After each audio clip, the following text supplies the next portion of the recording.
هوا سردست و بارانی، دلم میل وطن دارد. مثال مرغ آسمانی دلم میل وطن دارد. خدایا صبر و طاقت ده در این ملک غریبانه. غریب اندر دلش درد و بسر چشمان غم دارد. شکر در کام او زهر است ز پزمانی و سرسانی.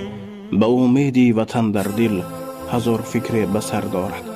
تمامی بار دنیایی ندارد قیمتی خاکی، در آن خاکی که دلبندش برای او نظر دارد.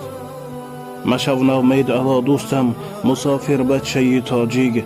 بدان شامی غریبی هم به خود صبح دیگر دارد. هوا سردست و بارانی، دلم میل وطن دارد. مثال مرغ آسمانی، دلم میل وطن دارد.